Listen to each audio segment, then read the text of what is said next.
Hello and welcome back to Overbooked. I'm Amanda, and today we're going to do my October wrap-up.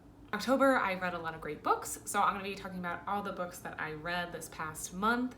I'm a little behind on getting this up, but if you watched my last wrap-up, I recently just got married. Forgot to put my ring back on. I was going to do one of these things. You'll see it later.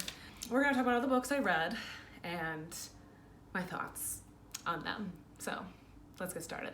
In an attempt to try to keep up with the Book of Sen's book club, if you haven't checked her out, Book of Sen's on Instagram or her book club, I'm going to leave a link below because it is so cool. She reads great books, mainly featuring women of color, mainly in the Caribbean, and I've tried to keep up with them, but a lot of the books aren't available at my library, so trying to figure out how to get all of them.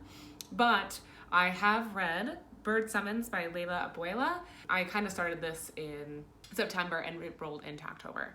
So Bird Summons is this group of 3 Muslim women who are friends, sort of, but like not really. I don't know. They're like loose. They're friends, but I would say like they're the kind of friends who would like instantly talk crap about each other if one left the room. So there's that. But it's this story about them going to this really important place, and I cannot remember it for the life of me, that's in regards to their religion, or it's like this Irish white woman who converted to Muslim or Islam, I guess, and they are going to go see her grave in her castle, and they're the only 3 out of their women's like religions group that end up going. And along the way we find out like a lot of backstory about these women who think that they are really important. We find out like, and they give off this sense that they are like kind of like hot shit, but not really. They're just like above everyone else, but we find out like all of their, downfalls and their flaws, essentially, which makes us all human, and how they are trying to grapple with that and with each other in this environment. I kind of wanted to see more talk among the women about their struggles and the things that they were going through, but we don't really get to see that kind of connection, which I thought was kind of lacking from the book. But all in all, I thought it was an important conversation about female friendships and a lot of things that women have to go through, and a lot of times alone. There was talk about motherhood, there was talk about marriage, there was talk about love and aging and strength and weaknesses. And there's a lot of important topics that I just kind of latched onto. A lot of it was like just things that like I think as women that we don't ever really want to bring up because we don't think anyone else is going through it, but really everyone else is going through it. So I found just a lot of that themes laced throughout the book really important and interesting to think about. Did I think that it was a really interesting page turner of a book? Not really. It wasn't one of my favorites this year, and I don't know if it's going to be my first thought to recommend to somebody, but I'm glad that I read it, and I think it offered a really unique perspective and thoughts and ideas for critical thinking, later. So the next book I read was A Long Petal of the Sea by Isabel Allende, and I read this for the Reading Women Challenge, and then it was like a author translated from South America, and I have a book review that I filmed very, very fast and frantically before I left for my wedding, and so I don't know if I'll post it eventually, or if I do, maybe I'll eventually link it, maybe you'll eventually see it, but who knows. I don't know if it was really great quality. Long Petal of the Sea is about this family who starts in Spain, and they're there like leading up, I think, almost to World War II. There's like a civil war, and this family is exiled, and they escape to Chile to escape the government and what's going on. But it's just disappointing because they go to Chile, and then Chile has its own uprising and dictatorship that happens there that they essentially ran away from. And we follow this family and the people that they interact with in Chile and who they connect with and so on and so forth. I don't really know if I could say that there's a main character, or honestly what I could really provide you about the characters. To me, the main characters were Spain and Chile. Like, it's like they were there was so much warmth and description given to these two countries, and love, obviously, and tenderness given towards them. And that's who I thought was like the protagonist of this book. I didn't feel any of that towards the characters. The characters were written like just facts. Like there was like, John went to the store, then he went home. He met his wife. They really didn't have feelings for each other. He left, went home. Like it was just kind of like, it was kind of written, came off as cold, which at that point for me, I rather would have had just this been a nonfiction book about the Civil War in Spain and then the lives of people who left Spain to Chile, because there was like a whole group of them, like 2000, that did that. There was this one boat that took them over. And I almost wish that this just would have been a nonfiction book about that, detailing that, because I didn't really get much out of the characters' stories. There was some, points and parts where I felt like that could have been like instances that things that happened to the characters where I felt like, oh, this could be expanded upon. Let's talk about this more. And then we just kind of moved on. So that's just not what I liked. But I am very like a character driven person when I'm reading a book. So that could just be like my personal preference. Overall though, I think that this was definitely worth a read, especially for those of us that really enjoy history and get the basic same kind of history lessons in high school, where it's like, okay, we're going to talk about the Revolutionary War, the Civil War, and World War II. And like, that's all you talk about in history class. Like this gives you something else to like really add to your knowledge. Like I don't have a lot of knowledge on the Spanish Civil War, and I don't have any knowledge on like the political uprising in Chile. So this was a really cool book to read and consume to kind of get some more information about those two events and how they were connected and how they connected to like global events as a whole. So I honestly am glad I read it just for that, and I would probably recommend it for that. Recommend it to my history peeps, That's who I'd recommend it to. So the next book I read was Girls Burn Brighter by Shobha Rahul. Didn't say that name right, for sure. I read this as an audiobook, which I am very glad I did because I like when I read audiobooks. That way I have a reliable source that I know is pronouncing the names right, the places right, because there's no way that if I'm reading it in my head that I'm pronouncing it correctly. But this book was probably one of my favorite books I read this month. Probably top 10 this year, for sure. This is definitely a book about female friendship, and just that I just love it. This book highlights two girls who are in India, and they are both poor, but one is poorer than the other. And the girl who has a little bit more money, her father owns like this like sewing shop or something to that degree. And the friend starts working there, or this other girl, they're not friends at the time, but she comes looking for a job to get some extra money for her family. And so she works for this girl's father, working on the loom and threading saris and whatnot. And the two girls form a friendship.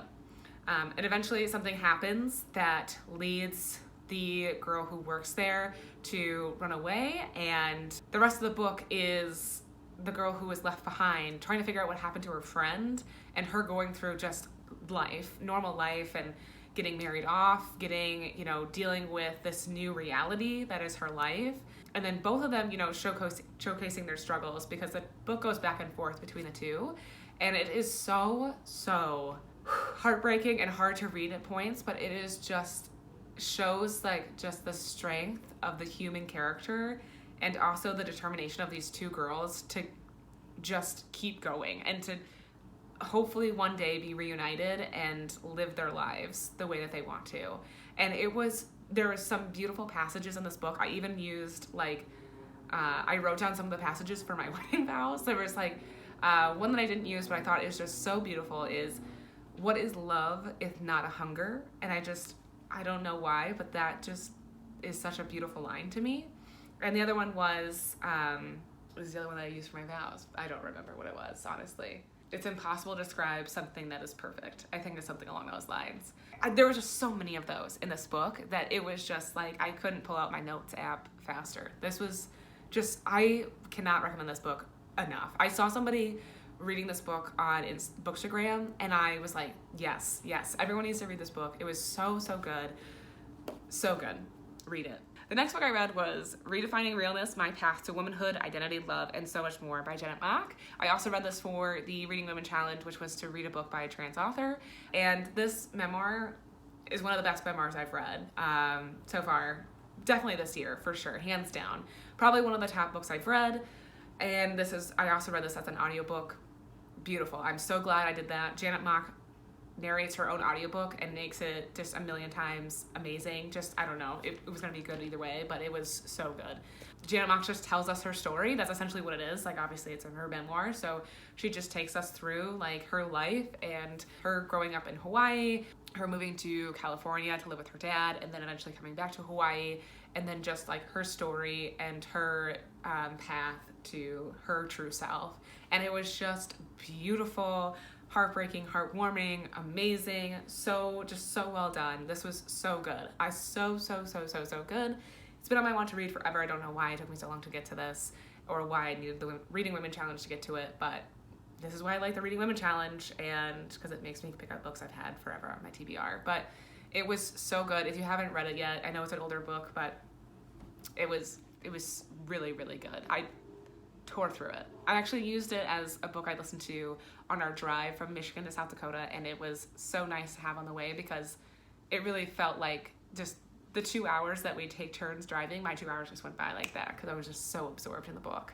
I think at one point I actually offered to keep driving because I just wanted to keep listening to the book. So it was good. The next book I read was Exit West by Musan Hamid. And this is one that I think that I don't know how to say this. Don't know if I was just I think there was a couple things going on with this book that led me to not like it as much or understand it. One, I think I just had a lot of things going on. I read this book leading up to my wedding, and so I read it like in the car, and then like when I was working out or going for walks or whatever I was doing around before, and I just was really distracted and anxious during that time, so I don't know if I really got everything or paid attention really to it. I picked it because it's a really short audiobook. It's like 5 hours, and I don't know. I feel like I don't think I gave the book justice. I was kind of thinking about just not even putting it in my review, in my wrap up, but I finished it, so here we are. Exit West is about two main characters. I honestly don't even really know what country they're in. I don't know if it's actually even specified what country they're in, or I might have missed it, but they're in a war-torn country. I'm assuming it's the Middle East, and just because the female main character wears a hijab, but I could be wrong. Obviously, it's not just the Middle East that women wear hijabs, so unclear exactly where it is. And our two main characters, we watch them as they lead like normal lives, and then their country just gets so torn apart and taken over that it's no longer possible to live a normal life, and they both know that they have to leave. And then there's this introduction of these doors that people are talking about, and how people are walking through these doors to escape this country and to get to a better place. And that's where I was getting really confused, because I was like, there's no way that this is actually part of the book. I didn't realize that this is like, a fantasy book, quote unquote. It's not really, I don't really know if you would call it fantasy. Maybe like, I don't know if magical realism would be the right term. I don't know. But it ends up being like these doors are leading people to other places, that people are just stepping through doors and getting to somewhere else. And that's what these characters do, is they seek out these doors to try to get to somewhere safer or better for their lives. It's an interesting concept, and there's a lot of, I think, things that if I slowed down and reread it, or even read the physical copy, I think I would have gotten a lot more out of it and a lot more thinking out of it, because there's the whole conversation surrounding refugees and like how that's handled, because these doors led people to places that were just overrun with these people who were trying to escape their countries. And it wasn't just the countries from our main characters. There were countries from all over the world people are trying to get out of. And then these places that they end up are not expecting them. They don't know how to handle them. So there's this whole like topic or conversation of like, how do you help these people, but also like, prepare for them, or how people are supposed to adjust to refugees, how these refugees are trying to find this space for themselves in these new unknown places. And then that's kind of like how, in theory, I feel like it probably is. It almost feels like you are stepping through a door into this completely unknown world that you know nothing about. And I think that's kind of maybe what the author was trying to get at. And like I said, I really wish I could have slowed down and tried to sit down with those thoughts a lot more than I was able to. But that's essentially what the book is I don't want to give too much away. There's some things that I think could be spoilers, but that I think was kind of pleasant to find out as you go. But that's the whole point of it, is just watching these two characters try to just find a new place for themselves and make their place in the world. And yeah, I definitely recommend it. I mean, if you're trying to get through a book for your Goodreads goal, it's short. I think it's definitely a thinker. Like, it gives you a lot of things to think about and themes and topics to discuss. I think this would actually be a really good book club book. So there's that. The last book that I finished, which I technically finished in November, but I was like, there's no way I'm going to remember anything about this book by the time I do my November wrap up, so I'm including in this one, is The New Jim Crow: Mass Incarceration in the Age of Colorblindness by Michelle Alexander. Again, I read this for the Reading Women Challenge. I don't know if you can tell, it's the end of the year, so I'm trying to get them all in. This is just a nonfiction book where Michelle Alexander talks about how the war on drugs and our country's just mass incarceration of men of color, and she focuses on men of color, which she includes in her introduction to the book, is essentially the new Jim Crow, and just furthering, like, just pushing back the advancement of Black men and Black people in the United States.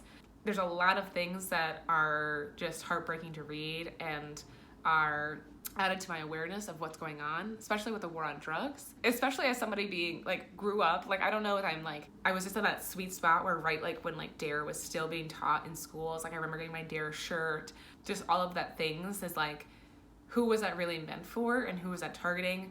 Because, and I think there's a really good point in the book. They talk about, like, more white males are experimenting and doing a lot more drugs than Black males are doing.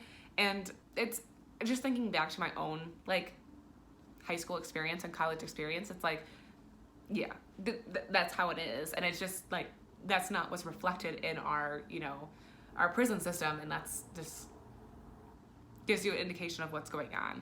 So I think this was a very necessary book to read and to understand, especially if you have relatives who are very just, like, gung-ho on, like, how, you know, the Black community is just overrun by drugs, and definitely something to give you some ammunition for your Thanksgiving dinner. But I do think it's just a really important book to read to understand what's going on in our prison system and just give you an awareness, especially. It got a little repetitive, but I think that's kind of, like, the point, just to drive home some of these points, like this is again what it is and how it is, and this is why.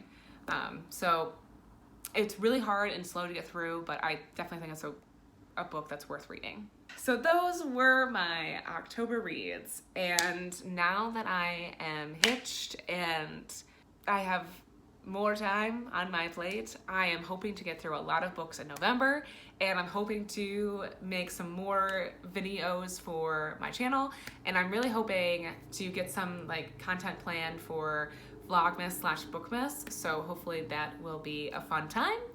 And just looking forward to the end of the year and closing it out 2021, and looking forward to 2022. I love New Year's. I love a fresh start. I just love it. But we're still in November, so we got a ways to go.